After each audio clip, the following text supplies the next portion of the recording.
शेतकरी मित्रांनो, भारतास कृषी क्षेत्रातील महासत्ता बनवण्यासाठी शेतीच्या पारंपरिक पद्धतींच्या पुढे जाऊन दिवसागणिक प्रगत होणारे कृषी तंत्रज्ञान आत्मसात करणे आवश्यक आहे. महाराष्ट्रातील 5ही कृषी विद्यापीठात अहोरात्र सुरू असणाऱ्या संशोधनाबरोबरच हे तंत्रज्ञान थेट शेतकऱ्याच्या शिवारापर्यंत पोहोचणे महत्त्वाचे ठरते. यासाठी प्रत्येक कृषी विद्यापीठाचे स्वतंत्र असे कृषी तंत्रज्ञान माहिती केंद्र आहे. कृषी क्षेत्रातील चालू घडामोडींची माहिती शेतकऱ्यांना पुरवण्यासाठी ही केंद्र तत्पर असतात. माहिती पत्रिका, शेतकरी मासिक याद्वारे विकसित कृषी तंत्रज्ञानाची ओळख शेतकरी बंधूंना केली जाते. माहिती केंद्रांमार्फत आयोजित होणारे शेतकरी मेळावे, कृषी सहली, शेतकरी शास्त्रज्ञ मंचाद्वारे जागोजागी घेण्यात येणाऱ्या कार्यशाळा याद्वारे विद्यापीठातील तंत्रज्ञान थेट शिवारापर्यंत नेण्यात येते. कृषी तंत्रज्ञान माहिती केंद्राचे मोलाचे कार्य व त्यातून साधणारा कृषी विस्तार याविषयी अधिक जाणून घेऊयात आजच्या कृषी दर्शन कार्यक्रमामधून.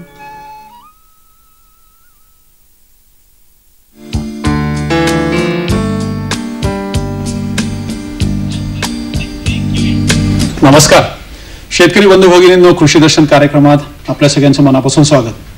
मंडळी, आपल्या राज्यातील भौगोलिक परिस्थिती, जमीन, हवामान आणि पीक परिस्थितीचा विचार करून आपल्या राज्यामध्ये 4 प्रमुख विभाग आहेत आणि 4 प्रमुख विभागांना डोळ्यासमोर ठेवून 4 महत्त्वाच्या कृषी विद्यापीठांची स्थापना झाली. मंडळी, पश्चिम महाराष्ट्रासाठी महात्मा फुले कृषी विद्यापीठ जे राहुरीला आहे, नगर जिल्ह्यामध्ये. नंतर विदर्भासाठी डॉक्टर पंजाबराव देशमुख कृषी विद्यापीठ जे अकोल्याला आहे. त्यानंतर मराठवाड्यासाठी मराठवाडा कृषी विद्यापीठ ज्याचं हेडक्वार्टर परभणीला आहे. आणि त्यानंतर कोकणासाठी डॉक्टर बाळासाहेब सावंत कोकण कृषी विद्यापीठ जे दापोलीला आहे, रत्नागिरी जिल्ह्यामध्ये. मंडळी, या 4ही विद्यापीठांचे 3 महत्त्वाचे कार्य आहेत: कृषी शिक्षण, नंतर संशोधन आणि विस्तार कार्य. या तिन्ही विषय अत्यंत महत्त्वाचे आहेत.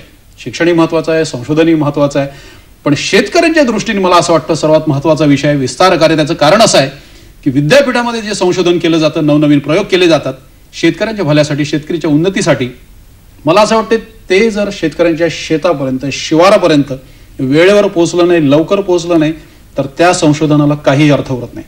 मंडळी, विस्तार विभाग जो आहे 4ही विद्यापीठांचा, ते हेच महत्त्वाचं कार्य करत असतं की जे संशोधन झालेलं आहे ते शेतकऱ्यांच्या शिवारापर्यंत पोहोचायचं. मंडळी, आता विस्तार विभागानंतर कृषी तंत्रज्ञान माहिती केंद्राची स्थापना 4ही कृषी विद्यापीठामध्ये करण्यात आली आणि त्याचा एकमेव उद्देश म्हणजे ट्रान्सफर ऑफ टेक्नॉलॉजी, ज्याला आपण असं म्हणू, प्रयोगशाळेतून शेतीकडे. पण कृषी तंत्रज्ञान माहिती केंद्र ही नेमकी संकल्पना काय आहे, याचं कार्य कशा पद्धतीने चालतं, कोणकोणते अधिकारी या विभागामध्ये कार्यरत आहेत, कशा प्रकारे कार्य चालतं, नवनवीन योजना काय आहेत, शेतकऱ्यांना कोणकोणत्या माध्यमातून नवनवीन संशोधनाची माहिती दिली जाते, हेच आजच्या कार्यक्रमाच्या माध्यमातून आपल्याला जाणून घ्यायचं आहे.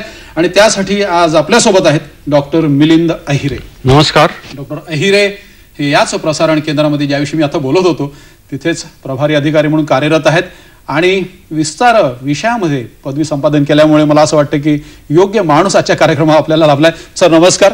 कृषी दर्शनमध्ये आपलं मनापासून स्वागत. सर, खूप प्रश्नांची मोठी लिस्ट आहे, पण आमच्या दर्शकांच्या मनामध्ये खूप प्रश्न आहेत. मला असं वाटतं लाईव्ह फोन इन प्रोग्राम असल्यामुळे दर्शकांनाही आपल्याला फोन करून डायरेक्ट प्रश्न विचारायचे, त्यामुळे पहिले आपण त्यांना फोन नंबर सांगूया. मंडळी, आमचे फोन नंबर नोट करून घ्या. पहिला नंबर आहे 24908050 आणि दुसरा नंबर आहे 24988050. आणि जे दर्शक मुंबई बाहेरून फोन करणार आहेत त्यांच्यासाठी STD कोड आहे 022. सर, कृषी तंत्रज्ञान माहिती केंद्र, ॲग्रिकल्चर टेक्नॉलॉजी इन्फॉर्मेशन सेंटर ज्याला आपण म्हणतो, याची मूळ संकल्पना किंवा याच्या संकल्पनेचा जन्म होण्यापूर्वी विस्तार कार्य हे चालायचं 4ही कृषी विद्यापीठांमध्ये. तर पूर्वीची स्थिती आणि आता या संकल्पनेची गरज का भासली किंवा ॲग्रिकल्चर टेक्नॉलॉजी इन्फॉर्मेशन सेंटरची स्थापना करण्याची वेळ आली, मागची परिस्थिती आणि आताची परिस्थिती विस्तार कार्याला डोळ्यासमोर ठेवून काय सांगता येईल आपल्याला? यामध्ये देशमुख साहेब, पूर्वी कृषी तंत्रज्ञान माहिती केंद्र स्थापना होण्याच्या आधी या विद्यापीठामध्ये जे शेतकरी यायचे त्यांना प्रत्येक विभागाकडे सल्ल्यासाठी जावं लागायचं. बरोबर. आणि ज्या निविष्ठा विद्यापीठामार्फत उपलब्ध होतात, तर आता बियाणं असेल तर बियाणे विभागाकडे जावं लागायचं, प्रकाशन असतील तर प्रकाशन विभागाकडे जावं लागायचं. आणि प्रशिक्षण हा एक मुख्य उद्देश होता की आपण शेतकऱ्यांना कृषी खात्यामार्फत प्रशिक्षण द्यायचो. पण जेव्हा आपण कृषी तंत्रज्ञान माहिती केंद्र सुरू केले, राज्यात 4ही विद्यापीठात सुरू झाले किंवा भारतामध्ये 33 कृषी विद्यापीठामध्ये भारतीय कृषी अनुसंधान परिषदेच्या सहयोगाने आपण सुरू केली. तर त्यामध्ये प्रामुख्याने हे झालं की शेतकऱ्यांना एकाच ठिकाणी म्हणजे आपण वन विंडो सिस्टीम म्हणतो की वन स्टॉप सोल्युशन म्हणता येईल. होय, की एकाच ठिकाणी सगळी माहिती त्यांना उपलब्ध झाली. माहिती असेल किंवा निविष्ठा असतील, प्रकाशनं असतील, बियाणं असेल, कलमं, रोपं, हे सर्व एकाच ठिकाणी त्यांना उपलब्ध होऊ शकलं. म्हणजे सगळीकडे त्यांना फिरायची आवश्यकता भासत. बरोबर. आणि तसे आपल्या विद्यापीठांमध्ये एक एक विभाग फार लांब लांब असतो, त्यामुळे या विभागातून त्या विभागात जायचं आणि त्यात जर ट्रान्सपोर्ट नसेल तर शेतकऱ्यांचे आणि विद्यार्थ्यांचे पण खूप हाल होत. एनिवे सर, आता जे हे आपलं जे कृषी तंत्रज्ञान माहिती केंद्र आहे, ही संकल्पना आहे, याविषयी थोडंसं सांगा. हे कृषी तंत्रज्ञान माहिती केंद्र ही जी संकल्पना आहे की भारतीय कृषी अनुसंधान परिषद, जसं मी आधी आपल्याला सांगितलंय की त्यांच्या माध्यमातून राष्ट्रीय कृषी तंत्रज्ञान प्रकल्प जो होता त्या अंतर्गत ही कृषी तंत्रज्ञान माहिती केंद्र सुरू करण्यात आली की शेतकऱ्यांना एका खिडकी पद्धतीने प्रशिक्षण असेल किंवा सेवा असतील, माहिती असेल किंवा प्रकाशनं, निविष्ठा, त्याच्यामध्ये रोपे, कलमे, ही सर्व एका ठिकाणी उपलब्ध होतात. यासाठी ही कृषी तंत्रज्ञान माहिती केंद्र सुरू केली. आणि सर्वात महत्त्वाचं म्हणजे याचं जे स्थळ आहे हे विद्यापीठाच्या एकदम प्रवेशद्वाराजवळ आहे. आपण ह्या चित्रफितीमध्ये बघू शकता की ह्या प्रशिक्षण देतो आम्ही शेतकऱ्यांना, ते ह्या प्रशिक्षणासाठी कृषी तंत्रज्ञान माहिती केंद्रामध्ये आलेले होते. आणि सर, म्हणजे थोडक्यात आलेल्या शेतकऱ्यांना एकाच ठिकाणी सगळ्या जवळजवळ विभागांची, आपले बरेच विषय आहेत ॲग्रिकल्चरचे, तर सगळ्या विषयांची माहिती व्हावी, नवनवीन योजनांची माहिती व्हावी, तंत्रज्ञानाची माहिती व्हावी, संशोधनाची माहिती व्हावी, एकमेव उद्देश डोळ्यासमोर ठेवून शेतकऱ्यांच्या उन्नतीसाठी मला वाटतं की या केंद्रांची स्थापना करण्यात आली. अजून सर, हे जे केंद्र आहे, अजून आपल्याला काही विशिष्ट याच्याविषयी सांगता येईल की प्रशिक्षणाचा एखादा विषय घेतला किंवा एखादी टेक्नॉलॉजी असेल किंवा इंटिग्रेटेड पेस्ट मॅनेजमेंट, ज्याला आपण एकात्मिक रोग आणि कीड व्यवस्थापन आहे, अशा प्रकारचा एखादा विषय डोळ्यासमोर ठेवून सुद्धा प्रशिक्षण आयोजित केलं जाते केंद्रामध्ये? हो, शेतकऱ्यांच्या गरजेवर आधारित त्यांना कुठल्या एखादी गरज वाटली तर त्या दृष्टीने आपण प्रशिक्षण आयोजित करतो. आता ह्या फोटोग्राफमध्ये आपण बघाल की शेतकरी येतात, त्यांना त्या विषयावर माहिती हवी असते, तेव्हा आमच्या कृषी तंत्रज्ञान माहिती केंद्रामधील जे शास्त्रज्ञ असतात ते त्यांना मार्गदर्शन करतात की त्या तंत्रज्ञान काय आहे. आपण ह्या छायाचित्रामध्ये बघू शकता की ते शेतकरीची तिथे भेट होते आणि ते त्याबद्दल माहिती घेत आहेत शास्त्रज्ञाकडनं. आता सर, ही केंद्राची जी मूळ संकल्पना आहे ती म्हणजे ट्रान्सफर ऑफ टेक्नॉलॉजीसाठी झाली आहे की जे तंत्रज्ञान आहे ते शेतकऱ्यांच्या शिवारापर्यंत पोहोचवावं म्हणून. पण बरेच वेळा असं होतं की शेतकऱ्यांना त्यांच्या शेतावर सुद्धा काही डेमॉन्स्ट्रेशन, ज्याला आपण म्हणता येईल पथदर्शी प्रकल्प असतील, तर केंद्र हे एकाच ठिकाणी बसून किंवा राहून यातले प्रभारी अधिकारी आपण आहात, आपल्या खालचा जो स्टाफ असेल, इथे कार्यरत अधिकारी असतील, ते तिथेच त्यांना मार्गदर्शन करतात की या केंद्रातले अधिकारी शेतकऱ्यांच्या शिवारापर्यंत जाऊन सुद्धा एखादी टेक्नॉलॉजी किंवा तंत्रज्ञान पोहोचवण्याचं काम करतात? हो, निश्चितच. आमचे जे कृषी तंत्रज्ञान माहिती केंद्राचे शास्त्रज्ञ आहेत, त्याच्यामध्ये प्रमुख कृषी विज्ञान विस्तार कृषी विद्यावेत्ता असतात, ते आणि त्यांच्या सोबत 4 SMS आहेत की विषय विशेषज्ञ आहेत. ते 4 विविध विषयातले विषय विशेषज्ञ असल्यामुळे ते शेतकऱ्यांकडे जातात आणि त्यांच्या काय अडचणी असतील त्याप्रमाणे आपण त्यांना मार्गदर्शन करतो. बरोबर. आणि शेतावर जाऊन आपण त्यांना मार्गदर्शन करतो, त्यांच्या प्रात्यक्षिकाला आपण भेट देतो आणि त्याप्रमाणे त्यांना आपण त्याच्यावर मार्गदर्शन करतो. सर, एक फोन येतोय. देवीदास ढगे नांदेडहून काय विचारू इच्छितात? Hello hello hello. हा, देवीदासराव विचारा. हा सर, नमस्कार. नमस्कार सर, नांदेड जिल्ह्याहून मी किनवट तालुक्यातून आदिवासी भागातून बोलतोय. वा, बोला. हा सर, नांदेड जिल्ह्यामधील आदिवासी भागामध्ये शासनाच्या नवीन नवीन ज्या योजना आहेत त्या इथपर्यंत पोहोचत नाहीत. बर. किंवा माहिती पडत नाही, त्याबद्दल आपलं मत काय सुचवाल सर? कसं आहे देवीदासराव, आजचा जो आपला विषय आहे हा कृषी माहिती तंत्रज्ञान केंद्र जे 4 विद्यापीठामध्ये स्थापन झालेले आहेत ते कशा प्रकारे कार्य करतात असा तो साधारण तो विषय आहे.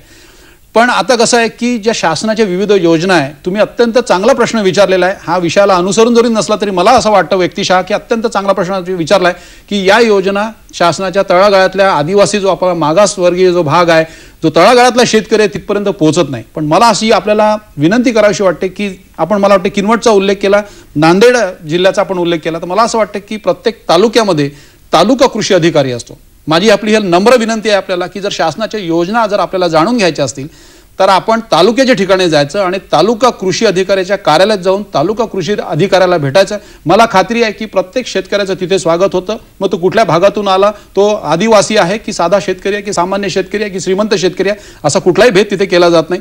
तालुका कृषी अधिकाऱ्याला भेटायचं आणि त्याला विचारायचं की आमच्यासाठी, आमच्या विभागासाठी, माझ्यासाठी काय योजना आहे, हे प्रश्न तुम्ही त्या अधिकाऱ्याला विचारू शकता. त्या व्यतिरिक्त प्रत्येक तालुका कृषी अधिकाऱ्याकडे एक मोठी पुस्तकच त्यांच्याकडे बनवलेलं आहे, ज्याच्यामध्ये कंप्लीट पूर्ण शासनाच्या योजना काय आहेत, शेतकऱ्यांसाठी काय योजना आहेत, ही पुस्तिकाच त्यांच्याकडे आहे. मला असं वाटतं जर आपण ती पुस्तिका घेतली, ती वाचली, तर आपल्याला कळेल की तुमच्यासाठी नेमक्या काय योजना आहेत आणि तुम्हाला जी अभिप्रेत आहेत, अपेक्षित आहे की मला ही योजनेचा लाभ घ्यायचा, तर मला असं वाटतं की तुमच्या शंकेचं समाधान तिथे आहे नक्कीच. फक्त तुम्हाला तालुक्याच्या ठिकाणी जाण्याचे कष्ट घ्यावे लागतील. सर, आपला महत्त्वाचा एक प्रश्न असा आहे की ही जी ट्रान्सफर ऑफ टेक्नॉलॉजी आहे, आता महिलांचे बचत गट सुद्धा भयंकर जोरात महाराष्ट्रामध्ये आपल्या देशामध्ये जोरात कार्यरत आहेत. तर महिलाच्या बचत गटांना सुद्धा मला असं वाटतं की एखादा विषय धरून, मग फळ प्रक्रिया असो, शेळी मेंढी पालन असो, त्यांना एक चांगलं प्रशिक्षण देणं काळाची गरज आहे. आणि मला असं वाटतं की त्यांना सक्षम करणं ही पण काळाची गरज आहे. आणि विद्यापीठातलं आपलं जे तंत्रज्ञान केंद्र आहे, आधुनिक तंत्रज्ञान केंद्र, मला असं वाटतं की हे योग्य ठिकाण आहे. तर महिला बचत गटांचा पण काही विचार केला आहे आपण? हो, निश्चित. आपण महिला बचत गटांसाठी फळ प्रक्रियेवर प्रशिक्षण आयोजित करतो, किंवा दुग्धजन्य पदार्थ जे आहेत त्यासाठी आपण महिला बचत गटांचे प्रशिक्षण घेतो. आमच्याकडे बेकरीवरही प्रशिक्षण घेतलं जातं की त्याचा खूप महिलांनी लाभ घेतला आहे. या व्यतिरिक्त आपण जे भाजीपाला लागवड आहे किंवा परसबागातील भाजीपाला लागवड आहे, यावरही महिलांसाठी प्रशिक्षण घेतो आणि बरेच बचत गटाच्या महिला या प्रशिक्षणाचा लाभ घेत आहेत. हो, कारण सर मला असं वाटतं की आदिवासी भागामध्ये विशेषतः आपण नंदुरबार जिल्ह्याचा जर विचार केला तर कुपोषित मुलांची पण संख्या खूप आहे. तर मला असं वाटतं त्यांच्या मातांना आणि अशा प्रकारचं प्रशिक्षण आपण जर दिलं, मला असं वाटतं फार मोलाचं कार्य असं ठरेल असं मला वाटतं. काय याविषयी आपल्याला सांगावं असं वाटतंय? होय, आपण आदिवासी शेतकरी जे आहेत त्यांच्यासाठी आपण कृषी विज्ञान केंद्राच्या माध्यमातून प्रशिक्षण घेतो. त्यामध्ये औषधी सुगंधी वनस्पती यावर घेतलं जातं. परत नवीन पदार्थ कसे तयार करावेत किंवा कुपोषित बालकांसाठी जे आपण म्हणालात, तर त्या दृष्टीने त्यांना आपल्या जे त्यांच्याकडे रिसोर्सेस अवेलेबल आहेत, जे साहित्य आहे त्यांच्याकडे, तेच साहित्य वापरून कसं चांगलं पदार्थ करता येतील, उपपदार्थ, त्याचंही आपण प्रक्रिया याच्यामध्ये प्रशिक्षण देतो. थोडक्यात आपल्याला सर असं म्हणायचं की कृषी तंत्रज्ञान माहिती केंद्र हे एक प्रकारचं, ज्याला आपल्याला असं म्हणता येईल मंडळी की वन स्टॉप सोल्युशन, प्रत्येक प्रश्नाचं उत्तर या केंद्रामध्ये आपल्याला मिळेल. सर, या नोटवर घेऊया एक छोटीशी विश्रांती. एकाच दगडामध्ये दोन पक्षी. मुलांनो, या म्हणीचं कोणी उदाहरण द्या. गुरुजी, माझे बाबा एका शेतात दोन पिकं पिकवतात. हेच आहे एका दगडात दोन पक्षी. अरे वा, कोणाचा मुलगा आहेस तू? हरिभाऊ शेतकऱ्याचा मुलगा आहे. शेतकऱ्यांच्या शाळेत शिकलेली गोष्ट ऐका. गव्हासारख्या मुख्य पिकासोबत हरभरा, मसूर, मटार, तीळ आणि सूर्यमुखी वगैरे पेरा आणि दुप्पट नफा कमवा. NFSC त्यानंतर मातीची अशा गोष्टी. मंडळी, ब्रेक नंतर पुन्हा एकदा आपल्या सगळ्यांचं कृषी दर्शन कार्यक्रमात मनापासून स्वागत. आज कृषी दर्शन मध्ये चर्चा सुरू आहे कृषी तंत्रज्ञान माहिती केंद्र आणि विस्तार कार्य. सर, ब्रेक पूर्वी मला एक जाण्यापूर्वीच एक माझ्या मनात एक प्रश्न आला की बचत गटाच्या महिलांचं आपण एक फार चांगलं सांगितलं की त्यांच्यासाठी सुद्धा विविध प्रशिक्षणाची, विविध विषयांवरच्या प्रशिक्षणाची आपण आपल्याकडे योजना आहे, आपल्याकडे ते घेऊ शकतात. सर, आता महिलांना जर आपल्या विद्यापीठाची माहिती घ्यायची आहे किंवा आपलं हे कृषी तंत्रज्ञान माहिती केंद्र बघायचं आहे, विद्यापीठातलं नवीन संशोधन जाणून घ्यायचं आहे, तर महिलांची सहल अशी आयोजित करण्यात येते का? म्हणजे विद्यापीठातर्फे करण्यात येते का, किंवा समजा महिलांनी ठरवलं, एखाद्या ग्रुपनी, महिला मंडळाने ठरवलं, तर त्यांना तिथे येऊन ते सगळं बघता येतं का? होय, महिला बचत गट जे आपण म्हणालात की खूपसे महिला बचत गट आमच्याकडे येतात आणि त्यांची आम्ही सहल आयोजित करतो. पण ज्या महिलांना इथे विद्यापीठामध्ये यायचं असेल तर ते जनसंपर्क अधिकारी, ज्यांचा दूरध्वनी क्रमांक आहे 02426 243 273 373, तर ह्या क्रमांकावर संपर्क साधू शकतात. म्हणजे आम्ही जे जनसंपर्क कार्यालय आहे त्यामार्फत आम्ही विविध प्रकल्पांना त्यांच्या भेटी आयोजित करतो. सर, आपल्याला हा टेलिफोन नंबर परत एकदा शांतपणे सांगता येईल? होय, 02426 243 373. मंडळी, मला असं वाटतं की फोन नंबर आपण नोट केला असेल. जर आपल्याला नोट करायला वेळ मिळाला नसेल, वही सापडली नसेल, पेन सापडला नसेल, तर मी परत एकदा सरांना सांगणार आहे, तेव्हा तुम्ही थोड्या वेळाने किंवा आताच मला असं वाटतं मी परत एकदा विनंती करतो, आता जरूर तुम्ही लिहून घ्या. सर, परत एकदा शांतपणे सांगा. 02426 243 373. सर, एक फोन घेऊया नाशिकवरून. नितीन ठोके काय विचारू इच्छितात? हॅलो. हॅलो. हा, नितीन भाऊ विचारा. मी नितीन ठोके बोलतोय नाशिकहून. हा बोला. मला मिलिंद नायरे साहेबांना एक विचारायचंय हो की कृषी तंत्रज्ञान माहिती केंद्राची संकल्पना नेमकी कशी आहे. अच्छा. आणि माझा दुसरा प्रश्न असा होता की कृषी तंत्रज्ञान माहिती केंद्रामार्फत काही कृषी संबंधित काही प्रकाशन पब्लिश केले जातात का शेतकऱ्यांसाठी. नितीन भाऊ दोनच प्रश्न आहेत ना, तिसरा नाही आहे ना. सर पहिल्या प्रश्नाचं उत्तर तुम्ही दिलेलं आहे. आता फक्त त्यांनी फार छान प्रश्न विचारला की प्रिंट मीडियाच्या माध्यमातून पण काही आपण तंत्रज्ञानाची माहिती शेतकऱ्यांना देतो का. होय, विद्यापीठामार्फत जे आमचं वार्षिक प्रकाशन आहे कृषी दर्शनी नावाचं, की जे शेतकऱ्यांमध्ये खूप लोकप्रिय आहे. बरोबर. या प्रकाशनामध्ये आपण सर्व तालुका कृषी अधिकारी, जिल्हा कृषी अधिकारी आणि जे कृषी विभागाचे अधिकारी आहेत महत्वाचे, ते कमिशनर पासून सर्वांचे आपण त्याच्यामध्ये दूरध्वनी क्रमांक दिलेले आहेत. बरोबर. की ही जी आमची कृषी दर्शनी आहे ही शेतकऱ्यांना ज्ञानेश्वरी वाटते. बरोबर. आणि ह्या कृषी दर्शनीमध्ये माहितीचा खूप मोठा खजिना आहे. म्हणजे डायरी दैनंदिनी. हो, कृषी दर्शनी दैनंदिनी, की त्या कृषी दर्शनीद्वारे त्यांना सगळी माहिती मिळते. बरोबर. तसंच आमचं त्रैमासिक निघतं एक श्री सुगी नावाचं, की खरीप, रब्बी आणि उन्हाळी ह्या तिन्ही हंगामात ते प्रकाशित केलं जातं आणि शेतकरी त्याचे वर्गणीदार होतात आणि त्यांना त्या त्रैमासिकाद्वारे सुद्धा आम्ही माहिती देतो. या व्यतिरिक्त आमची प्रकाशनामध्ये कढीपत्रिका आहेत, पुस्तिका आहेत, विविध विषयावरची पुस्तकं आहेत, विविध पिकांवर जसं की कडधान्यावर आहे, रोग आणि किडींवर आहे, कापसांवर, कापूस लागवडवर आहे किंवा कापसाचे रोग आणि कापसाचे किडी यावर सुद्धा आहे. बरोबर. ते ही प्रकाशनं आमच्या कृषी तंत्रज्ञान माहिती केंद्रामध्ये विक्रीसाठी उपलब्ध आहेत. मला असं वाटतं की ज्ञानाचं भांडारच हे केंद्र आहे. कारण आंब्याची लागवड असो किंवा एकात्मिक कीड रोग नियंत्रण असो किंवा ऊसाची लागवड असो, केळीची लागवड असो, ज्या विषयामध्ये आपल्याला रस आहे आणि ज्या भागातून आपण आलात आणि ज्या भागामध्ये आपण काही लागवड करू इच्छितात ती सर्व माहिती विद्यापीठाच्या केंद्रामध्ये आहे असं मला वाटतं. सर मगाशी आपल्या बोलण्यामध्ये आलं की फिरते चिकित्सालय किंवा सॉइल टेस्टिंग, आता माती परीक्षण करून खतांचं नियोजन करणं, खत व्यवस्थापन करणं काळाची गरज आहे. तर त्याविषयी थोडंसं सांगता येईल आपल्या दर्शकांना. होय, आपण जे फिरते पीक चिकित्सालय म्हणालात, हो, की आमच्या विद्यापीठामार्फत पहिल्यांदा हा उपक्रम सुरू करण्यात आला. हो. की जे कृषी तंत्रज्ञान माहिती केंद्रामार्फत पिकांचे फिरते चिकित्सालय प्रत्येक गावामध्ये जात होतं आणि तिथे शेतकऱ्यांना त्यांचे सॉइल आणि मातीचे आणि पाण्याचे नमुने ते घेऊन येतात आणि ते नमुने आपण पृथक्करण करून देतो आणि याच्यामध्ये पीएच आणि EC हे करून दिलं जातं, त्यांना तपासून दिलं जातं. शास्त्रज्ञ आमचे आपण ह्या याच्यात बघू शकता की शास्त्रज्ञ आमचं ते पृथक्करण करून देत आहेत शेतकऱ्यांना. म्हणजे सर थोडक्यात जे फिरते चिकित्सालय आहे त्याला थोडक्यात आपण असं म्हणू की मोबाईल सॉइल टेस्टिंग व्हॅन पण ती आहे, त्यातून मार्गदर्शन पण केलं जातं, माती परीक्षण पण केलं जातं, पाणी परीक्षण पण केलं जातं आणि मला वाटतं की ऑन द स्पॉट सगळे रिझल्ट पण आपण, मला असं वाटतं, पण शेतकऱ्यांना देता आणि जो रिपोर्ट आपण त्यांना देतो त्यानुसार शिफारसी पण मला वाटते खतांच्या त्यामध्ये केल्या. आपण खताच्या शिफारसी देतो त्याप्रमाणे ते पिकाची लागवड करतात आणि त्यानुसार त्यांचं पुढच्या पिकाचं नियोजन केलं जातं. बरोबर. सर आता एक उन्हाळा असल्यामुळे माझ्या मनामध्ये हा एक प्रश्न आला की पाण्याची समस्या सर्व दूरपर्यंत लोकांना भयंकर भेडसावत आहे. म्हणजे आता खेडोपाडी आपण जर गेलो गावाकडे तर अगदी अक्षरशः महिला डोक्यावर हांडे घेऊन पाणी आणतात. म्हणजे पिण्याच्या पाण्याचाच मोठा प्रश्न निर्माण झालाय. तर शेतीच्या पाण्याचा प्रश्न तर फार मोठा आहे आणि त्यात थोडंसं प्रमाणात भार नियमन पण आहे. तर पाण्याचं नियोजन, पावसाच्या पडलेल्या पाण्याचं नियोजन, ते पाणी अडवणे, जिरवणे, महात्मा फुलेंनी अनेक वर्षांपूर्वी म्हटलं होतं की पाणी अडवा, पाणी जिरवा. तर विद्यापीठामार्फत काही याविषयी किंवा आपल्या केंद्रामार्फत काही असं उपक्रम या बाबतीत काही किंवा नवीन नवीन प्रयोग काही आहे, सुरू आहे त्याच्या बाबतीत? आपल्याकडे पाणी व्यवस्थापनाचा प्रकल्प आहे. या प्रकल्पाद्वारे आपण शेतकऱ्यांना प्रशिक्षण देतो, तसंच आपण जे कृषी अधिकारी त्यांनाही प्रशिक्षण देतो आणि कृषी तंत्रज्ञान माहिती केंद्रामध्ये आपण पाण्याची काही मॉडेल्स तयार केलेली आहेत की वॉटर हार्वेस्टिंगची. तर ती मॉडेल आपण बघितली तर तिथे शेतकरी त्याचा लाभ घेतात की गॅबियन बंधारा कसा असतो किंवा वॉटरशेड कसे असतात.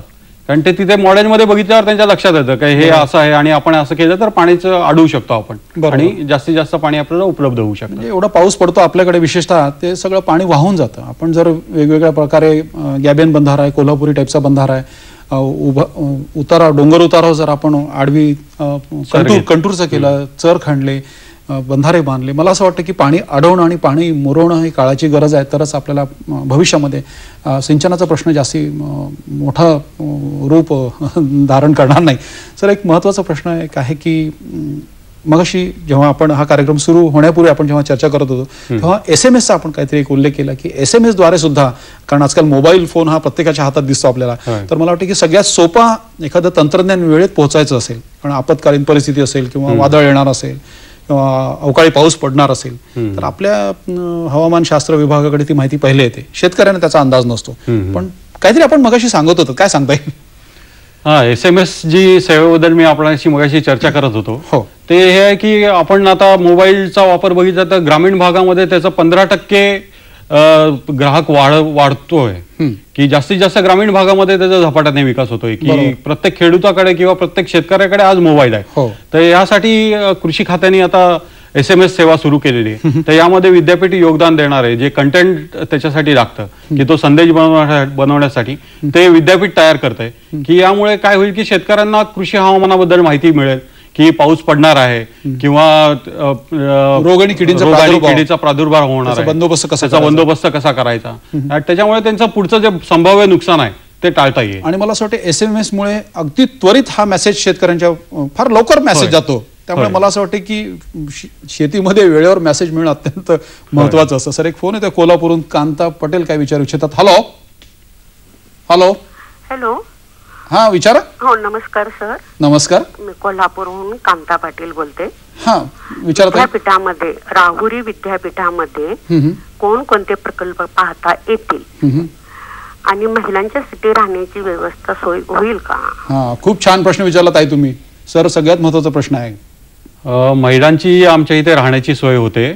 आमच्याकडे शेतकरी निवास एक भारतीय कृषी अनुसंधान परिषदेच्या माध्यमातून त्यांच्या अनुदानातून आपण एक शेतकरी भवन बांधलेलं आहे, की त्याच्यामध्ये शेतकरी महिलांची सोय आपण करतो. आणि या व्यतिरिक्त आपण जे प्रकल्प आहेत याच्यामध्ये ज्वारीचा प्रकल्प आहे, औषधी आणि सुगंधी वनस्पतीचा प्रकल्प आहे, फळ प्रक्रिया आहे, शेळी मेंढी पालनचा प्रकल्प आहे किंवा दुग्ध व्यवसायाबद्दल प्रकल्प आहे, भाजीपाला लागवडीचा प्रकल्प आहे, की हे विविध प्रकल्प, सेंद्रिय शेतीचा प्रकल्प आहे की जे महिलांना जास्त पूरक असे हे उद्योग आहेत. तर त्यासाठी ह्या महिला ह्या प्रकल्प पाहून आपला उद्योग सुरू करू शकतात.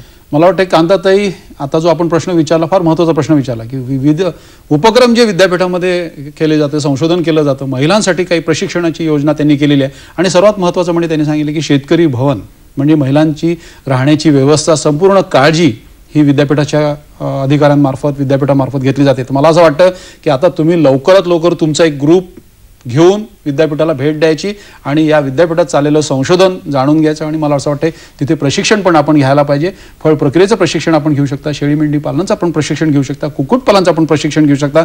मला असं वाटतं खूप मोठी लिस्ट आहे. ही लिस्ट आपण मला असं वाटतं सांगूया सर यांना, पण त्याआधी घेऊया एक छोटीशी विश्रांती.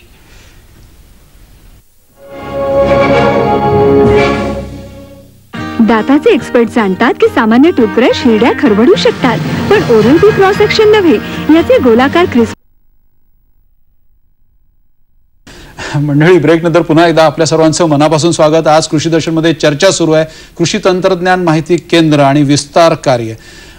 ब्रेक पूर्वी सरांना एक प्रश्न मला विचारायचा होता अत्यंत महत्वाचा. जसं शासनाचं किसान कॉल सेंटर सर आहे तसं विद्यापीठामार्फत शेतकऱ्यांसाठी काय हेल्पलाईन आहे का, की एखाद्या प्रश्नाचा समजा पिठा ढेकूनचा प्रादुर्भाव झालेला आहे आणि त्याला आता काही सुचत नाही, तर त्याला त्यावर त्याचं उत्तर हवं आहे, त्याला सोल्युशन हवं आहे, तर पटकन तो फोन लावून एक हेल्पलाईन अशी का आपण त्याला हॉटलाईन म्हणू, हेल्पलाईन म्हणू? होय, आमची मदत वाहिनी आहे की ज्याद्वारे शेतकऱ्यांना आम्ही मार्गदर्शन करत असतो. आणि याचे दिवस ठरलेले आहेत, सोमवार ते शुक्रवार विविध पिकांवर आम्ही मार्गदर्शन करतो. आणि यामध्ये त्या विषयातील तज्ज्ञ तिथे येऊन थांबतो. दुपारी 2 ते संध्याकाळी 4:15 पर्यंत तो तज्ज्ञ तिथे उपलब्ध असतो आणि शेतकरी फोनद्वारे इथे संपर्क साधून माहिती घेऊ शकतात. यामध्ये सोमवारी आम्ही प्रामुख्याने ऊस, कापूस, औषधी आणि सुगंधी वनस्पती या विषयावर माहिती देतो. मंगळवारी आम्ही द्राक्ष, भाजीपाला पिके आणि कोरडवाहू फळ पिके आणि लिंबूवर्गीय फळ पिके याच्यावर मार्गदर्शन करतो. बुधवारी आम्ही दुग्ध व्यवसायावर मार्गदर्शन करतो आणि चारा पिकांवर. गुरुवारी आम्ही हरितगृह, फुलशेती, कृषी अवजारे या विषयावर आम्ही तिथे तज्ज्ञ उपलब्ध असतात. आणि शुक्रवारी आमचे कडधान्य, तृणधान्य या विषयावरील तज्ज्ञ तिथे उपलब्ध असतात. शेतमाल विक्री व्यवस्था या विषयावर मार्गदर्शन करण्यासाठी शेतकरी तिथे प्रश्न विचारू शकतात. या मदतवाहिनीचा मी क्रमांक सांगतो की ही मदतवाहिनी आहे 02426 243-861. परत एकदा सांगताय सर? 02426 243-861. 861 02426 243-861 असं हे हेल्पलाईनचा नंबर आहे. आपल्याला कुठल्याही विषयाची माहिती हवी असेल, मला वाटते सरांनी सांगितलं, जसं बुधवारी त्यांनी सांगितलं की दुग्ध व्यवसाय आणि चारा पिकासंबंधी बुधवारी माहिती दिली जाईल. तर मला असं वाटतं की सरांनी जे सांगितलं सर, याविषयीचा एक तक्ता सुद्धा आपण मला असं वाटतं की दर्शकांना या कार्यक्रमाच्या माध्यमातून दाखवायला हवा तर मंडळी, पण नक्की ही चूक पुढच्या कार्यक्रमामध्ये आम्ही दुरुस्त करू. सर, अजून एक महत्त्वाचा प्रश्न असा आहे की बऱ्याच वेळा असं होतं की आता खरीप हंगाम येतोय, तर शेतकऱ्यांना वेळेवर माहिती देणं अत्यंत गरजेचं आहे. आणि आता खरीप हंगाम म्हणजे शेतकऱ्यांच्या समोर दोन महत्त्वाचे प्रश्न असतात. एक म्हणजे बियाणं आणि दुसरं म्हणजे खत. तर बियाणांविषयी आपल्या आता खरीप हंगाम येतोय जवळ, तर बियाणांविषयी काही विचार विद्यापीठाने केला आहे का, म्हणजे आपल्या केंद्रामार्फत? बियाणांविषयी निश्चित विद्यापीठाने विचार केलेला आहे की आमचे आदरणीय कुलगुरू आहेत, त्यांनी जो शेतकरी शास्त्रज्ञ मंचाची जी संकल्पना मांडली, त्या संकल्पनेद्वारे जे शेतकरी शास्त्रज्ञ मंचाचे शेतकरी आहेत त्यांनी स्वतःचं बियाणं स्वतः तयार करावं, यासाठी आपण उपक्रम राबवला आणि शेतकऱ्यांना ग्राम बीजोत्पादनाची संकल्पना दिली आणि शेतकरी ग्राम बीजोत्पादन तयार करतात. आपण बघू शकता की इथे या प्रात्यक्षिकामध्ये शेतकऱ्यांनी चांगले प्रात्यक्षिका तयार केलेली आहेत आणि बियाणं ते स्वतः तयार करतात. आणि माननीय कुलगुरू साहेब राजाराम देशमुख साहेबांनी स्वतः प्रत्यक्ष शेतकऱ्यांच्या शेताला भेट देऊन प्रोत्साहन दिलंय, त्यांचं कौतुक केलेलं आहे. सर, अजून एक महत्त्वाचा प्रश्न असा आहे की प्रशिक्षण हे अत्यंत महत्त्वाचं आहे. तर आता हा मगाशी आपण बचत गटाच्या महिलांचा उल्लेख केला, शेतकऱ्यांचा उल्लेख केला, अजून आपल्याला प्रशिक्षणाविषयी काही असं महत्त्वाचं असं वाटतं का की या कार्यक्रमाच्या माध्यमातून शेतकऱ्यांपर्यंत ही माहिती गेली पाहिजे? काय आपल्याला विशेष सांगता येईल किंवा उपक्रमांविषयी या केंद्राच्या उपक्रमाविषयी सांगायचं तर आपण प्रात्यक्षिक शेतकऱ्यांच्या क्षेत्रावर घेतो आणि यामध्ये डेमॉन्स्ट्रेशन, पथदर्शी वगैरे ज्याला म्हणतो, आद्यरेखा प्रात्यक्षिका आपण म्हणतो, जे भारतीय कृषी अनुसंधान परिषद किंवा महाबीज आणि ऑल इंडिया कोऑर्डिनेटेड प्रोजेक्ट जे असतात की त्यांच्या माध्यमातून शेतकऱ्यांच्या शेतावर त्याचे कसे रिझल्ट येतात हे बघण्यासाठी आपण तिथे प्रात्यक्षिका घेत असतो. ही प्रात्यक्षिका ह्या केंद्रामार्फत घेतली जातात आणि प्रात्यक्षिका घेऊन आपण थांबत नाही, आपण त्या प्रात्यक्षिकाला शास्त्रज्ञांच्या भेटी सुद्धा होतात. बरोबर, की तिथे जाऊन ते बघतात की प्रात्यक्षिकामध्ये पिकाची वाढ कशी झालेली आहे, तर शेतकऱ्यांना त्यावर आपण मार्गदर्शन करतो की इथे हे कमी पडलंय, की इथे खत देणं गरजेचं होतं किंवा इथे ह्या किडीचा प्रादुर्भाव आलाय, तुम्ही हे औषध मारायला हवं. तर या पद्धतीने आपण त्यांना वेळोवेळी मार्गदर्शन करत असतो. सर, आता एक महत्त्वाचा प्रश्न असा आहे की आपलं जे कृषी तंत्रज्ञान माहिती केंद्र जे आहे तिथे अनेक उपक्रम राबवले जातात, आपण आता सांगितलं, आणि माननीय कुलगुरू साहेब डॉक्टर देशमुख साहेबांनी सांगितले की शेतकऱ्यांनी स्वतःचं बियाणं स्वतः तयार करायचं. अत्यंत अभिनव असे संकल्पना आपल्या विद्यापीठाच्या मार्फत सुरू करण्यात आल्या आणि शेतकऱ्यांना त्याचा खूप फायदाही झाला. शेतकरी शास्त्रज्ञ मंचाविषयी अजून थोडंसं आपल्याला काही सांगता येईल सर? कारण अत्यंत अभिनव अशी संकल्पना मला असं वाटतं ही आहे. जेव्हा आमचे कुलगुरू साहेब डॉक्टर राजाराम देशमुख इथे आमच्या विद्यापीठामध्ये आले 2005 साली, महात्मा फुले कृषी विद्यापीठाच्या इतिहासात भव्य असा कृषी तंत्रज्ञान सप्ताह घेतला गेला आणि या सप्ताहाच्या दुसऱ्या दिवशी 12 ऑक्टोबर 2005 रोजी आमच्या इथे शेतकरी शास्त्रज्ञ मंच उदयास आला. बरोबर, यामध्ये सुरुवातीला 40 शेतकरी शास्त्रज्ञ मंच होते आणि 1500 शेतकरी होते.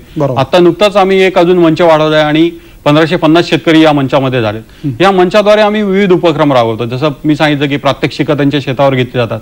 हे कृषी विद्यापीठाचे दूत म्हणून हे शेतकरी काम करतात आणि ह्या मंचाच्या शेतकऱ्यांना खूप पारितोषिकांनी गौरवण्यात आलाय की ज्याच्यामध्ये उदाहरण द्यायचं झालं तर भारतीय कृषी अनुसंधान परिषदेमार्फत जो मानाचं समजला जाणारा जगजीवनराम पुरस्कार आहे, जगजीवनराम किसान पुरस्कार दिला जातो, किंवा NG रंगा डायव्हर्सिफाईड फार्मर्स अवॉर्ड हा एक दिला जातो. तो 2005 साली वनिता गुंजाळ ह्या आमच्या शेतकरी भगिनी आहेत, त्यांना 2005 साली हा पुरस्कार दिला गेला आणि 2 लाख रुपये याच्यामध्ये रोख रक्कम सुद्धा दिली गेली. सर, एक फोन येतोय नगरवरनं, सुरेश तांबे काय विचारू इच्छितात? Hello hello hello. हा, सुरेशराव विचारा.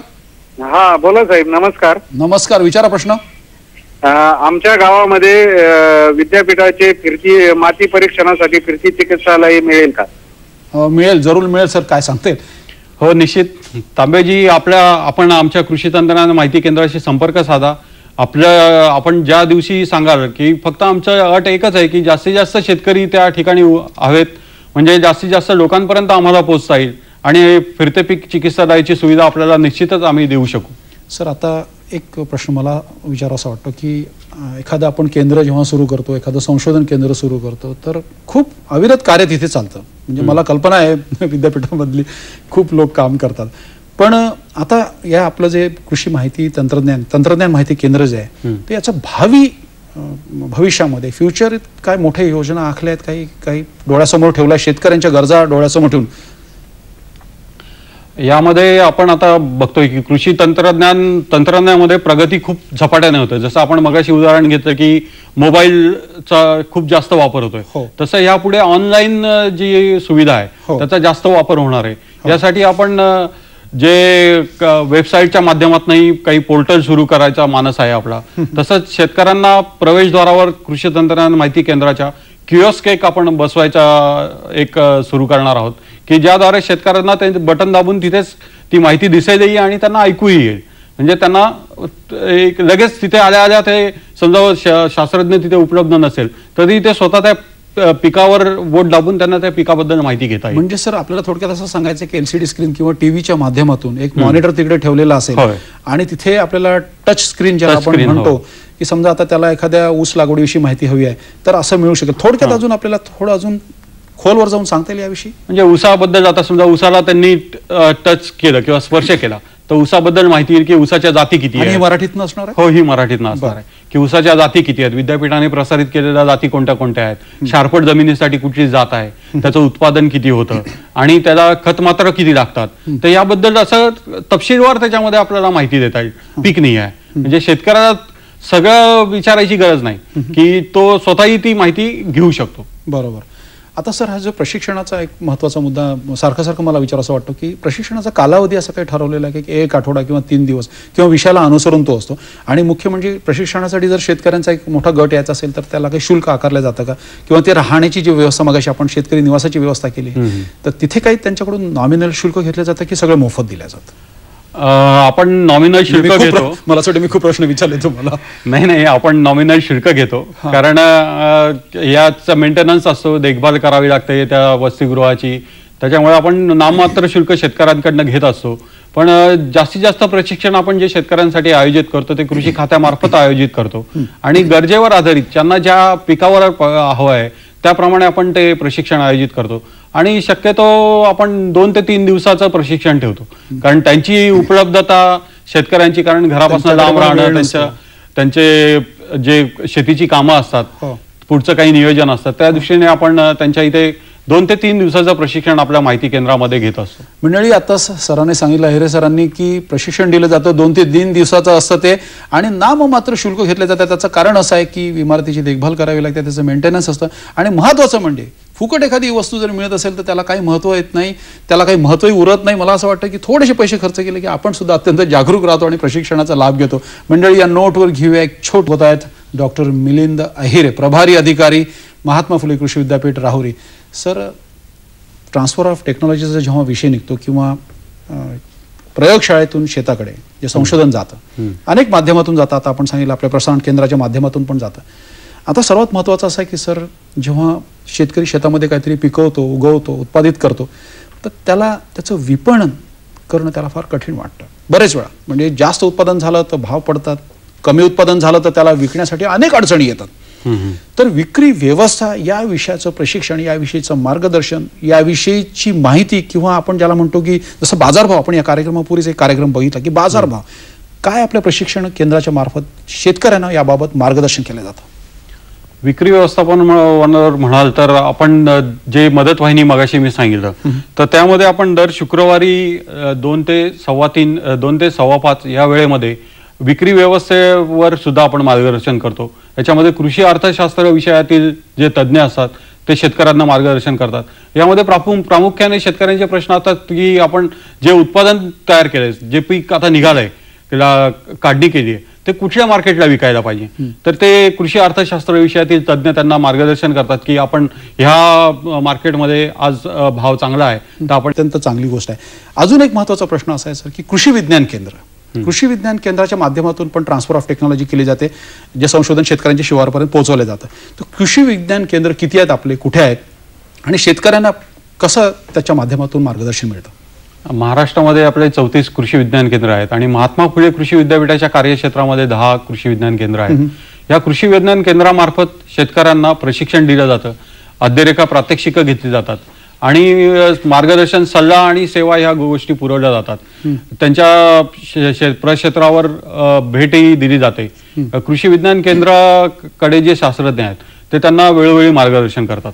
आणि या व्यतिरिक्त कृषी खात्याच्या सहयोगाने ते विविध कार्यक्रम आयोजित करतात, ज्याच्यामध्ये शेतकरी मेळावे आहेत किंवा निदान चमूच्या भेटी असतात की शेतकऱ्यांकडे काही रोग आला किंवा किडीचा प्रादुर्भाव दिसला तर ते तिथे प्रक्षेत्र भेट आयोजित करतात. आणि जे विशेषज्ञ आहेत ते सगळे जाऊन शेतकऱ्यांच्या शेतावर भेट देतात. वेगवेगळ्या विषयातले तज्ञ जाऊन त्यांना मार्गदर्शन. सर, एक फोन घेऊया. ठाण्यावरून विलास जोशी काय विचारू इच्छितात? Hello hello hello. हा विलासराव, विचारा. हा, मी प्रश्न असा विचारतोय की तुमचा जो कार्यक्रम मी बघतोय, आम्हाला कधीतरीच अशी संधी मिळते असे कार्यक्रम बघण्याची कामाच्या व्यापामुळे, परंतु इतका बहारदार आणि सुंदर कार्यक्रम आहे. मला खूप तुमचं अभिनंदन करावं असं वाटतं. आभारी आहोत सर, आभारी आहोत. पण अभिनंदन करावं असं वाटतं. इतकी छान माहिती देता हो तुम्ही. आभारी आहोत संपूर्ण दूरदर्शनच्या वतीने. हा, विचारा. की एवढी सर्व माहिती जी आहे ती हॅलो, माझा प्रश्न असा आहे की सोसायट्यांच्या जागा असतात त्या छोट्या छोट्या जागा असतात, तर तिथे सुद्धा तुम्ही आम्हाला काही मदत करू शकता का? की बाबा तिथे भाजीपाला उत्पादन किंवा तिथे फळांची झाडं लावायची आहेत, तर त्याकरता आम्हाला तुमच्याकडनं काही मार्गदर्शन मिळेल का? कारण एवढा सुंदर माहिती, मला खरोखर तुमचं अभिनंदन करावं वाटतं. मला असं वाटतं विलासराव, फार चांगला प्रश्न तुम्ही विचारलाय. कारण खरंच मोठ्या शहरांमधून ही काळाची गरज आहे की सोसायटीमध्ये जागा असते, तिथे सुद्धा त्यांना छोटीशी शेती, ज्याला सिटी फार्मिंग आपण असं म्हणतो, मला असं वाटतं की सिटी फार्मिंग पण हा एक नवीन कन्सेप्ट आहे आणि सोसायट्यांमधून पण अशा प्रकारची शेती केल्या जाऊ शकते. आणि त्यासाठी लागणारं मार्गदर्शन, मला असं वाटतं की विद्यापीठ जे आहेत, महाराष्ट्रातले 4 कृषी विद्यापीठात, आता आपण ठाण्यामध्ये आहात, तर ठाण्यामध्ये हे कोकण कृषी विद्यापीठाच्या अंतर्गत येत असल्यामुळे मला असं वाटतं की ठाण्याच्या जवळ कर्जत आहे, कर्जतमध्ये एक संशोधन केंद्र आहे, तिथे सगळ्या विषयातले तज्ज्ञ बसलेले आहेत. आणि मला असं वाटतं की आपल्या सोसायटीतले जे ॲक्टिव्ह मेंबर्स आहेत, जसा हा प्रश्न आपण विचारला, मला असं वाटतं की सगळ्यांनी जर या प्रक्षेत्राला भेट दिली, त्या केंद्राला भेट दिली आणि आपल्या सोसायटीमध्ये जर काही आपल्याला उपक्रम राबवायचा असेल, मला असं वाटतं की सेंद्रिय भाजीपाला करायचा असेल, फळझाडांची लागवड करायची असेल, गच्चीवरील शेती करायची असेल, तर मला असं वाटतं की सगळी माहिती विद्यापीठाच्या तंत्रज्ञ जे आहेत, जे सायंटिस्ट आहेत, त्यांच्या माध्यमातून दिली जाते. आणि मला असं वाटतं की विलासराव, तुम्ही माझा पण नंबर आता तुम्ही लिहूनच घ्या. मला जेवढं फुल ना फुलाची पाकळी जे ज्ञान आहे या विषयातलं, आणि आपल्याला आपल्या सोसायटीला या बाबतीत मी आपल्याला मदत करू शकेल. माझा नंबर आपण लिहून घ्या, 9967597161. परत एकदा नंबर सांगतो विलासराव, 9967597161. मला असं वाटतं की हा कार्यक्रम झाल्यानंतर उद्या केव्हा तरी आपण मला फोन करा, याविषयी अजून मी आपल्याला माहिती देण्याचा प्रयत्न करेन. सर, जाता जाता आता जो आपला विषय आहे, कृषी तंत्रज्ञान माहिती केंद्र आणि विस्तार कार्य, फार मोठा विषय आहे आणि शेतकऱ्यांच्या उपयोगाचा विषय आहे. आपल्या भावी योजनांविषयी आपण सांगत होतात आणि भावी योजनांमध्ये अजून असं आपल्याला वाटत असेल की एखादी योजना सांगायची राहून गेली असेल महत्वाची, तो एक विषय. आणि जाता जाता शेतकऱ्यांना जाता जाता एक संदेश किंवा आवाहन आपल्याला काय करता येईल की शेतकऱ्यांनी या केंद्राचा लाभ घ्यायला पाहिजे, काय सांगता येईल?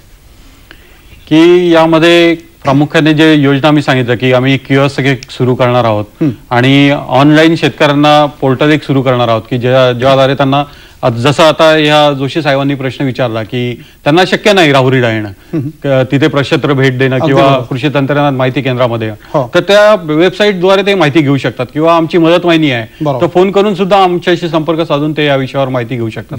जसं गुरुवारी आम्ही फुल शेतीवर मार्गदर्शन करत असतो.